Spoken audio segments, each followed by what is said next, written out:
avant de vous lancer en roue libre, ben, 2 petites choses quand même, non 3 choses pour, avancer dans ce document. Premièrement, on va régler le problème du gabarit qui est resté simple page parce heu, on avait démarré d'un document recto par recto verso et donc on a un gabarit simple page. Ce serait quand même bien d'avoir un gabarit double page parce que quand on a un document double page, ben, on peut faire des choses différentes sur les pages de gauche et de droite et pour ça, il nous faut un gabarit double page.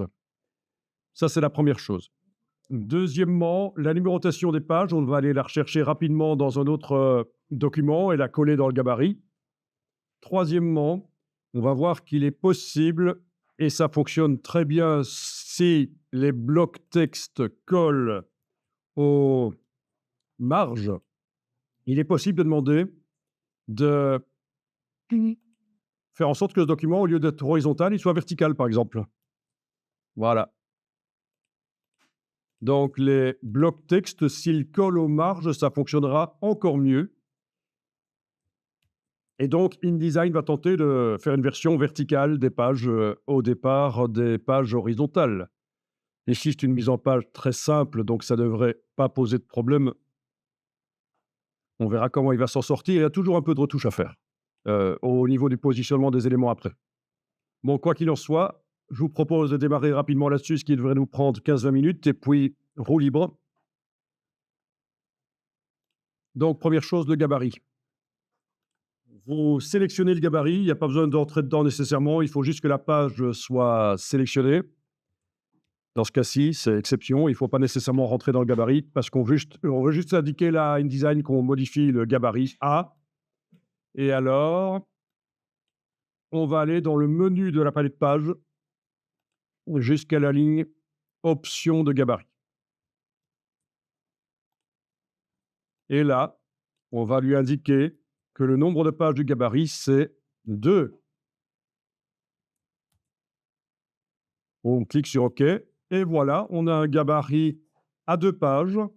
L'élément qu'on avait mis, précédemment, l'ovale, écrasé vertical, est uniquement sur la page de gauche. La page de droite n'a rien pour l'instant et c'est ce qu'on voit dans le document. Parfait, ce sera quand même plus sérieux.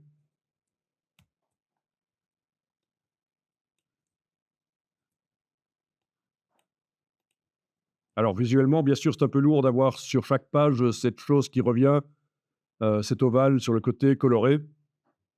À la limite, ce genre de choses peut être intéressant si on fait en sorte que chaque chapitre ait une couleur différente. Comme ça, en feuilletant le livre, on repère rapidement les chapitres. Ça peut être une aide à la navigation, d'avoir des choses colorées sur le bord des pages. Et pour ça, il faudrait idéalement, faire en sorte que ceci soit un gabarit par an et puis créer autant de gabarits en fond qu'il y a de couleurs différentes de l'ovale. Donc, il resterait de la même taille sur toutes les pages, mais changerait de couleur. On utiliserait le système de gabarit parents et enfants, mais ce sera pour plus tard. Donc, je disais juste que visuellement, c'est peut-être un peu lourd d'avoir cet ovale qui est partout sur chaque page de gauche. Donc, ce qui t'arrive, c'est que l'élément que tu as créé dans le gabarit, là, tu vas aller dans le gabarit en double-cliquant, il est en habillage. Alors, il est sur le calque déco que je vais déverrouiller. Et voilà, on travaille sur le calque déco. Cet élément, il a récupéré des choses qu'il n'aurait pas dû récupérer de blocs que tu avais sélectionnés auparavant. Donc, comme on l'avait déjà dit, ça peut arriver, c'est désagréable. Parfois, on crée des blocs texte et ils arrivent avec 3 colonnes. On se demande pourquoi on n'a pas demandé ça. Ça vient d'avant. Et donc, dans ce cas-là, en sélectionnant le bloc dans le gabarit, tu arrives à le sélectionner. Yes. En allant dans Fenêtre, style d'objet, mais tu ne vas pas le faire ici, on va faire autrement.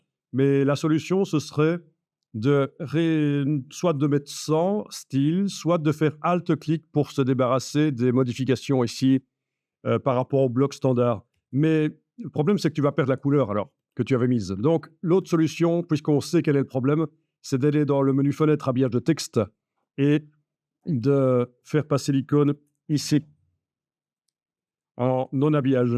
Pour l'instant, tu es certainement en habillage, icône de là ou là. Et donc, voilà ce qui se passe sur les pages, en effet. On obtient ça. Qu'est-ce pas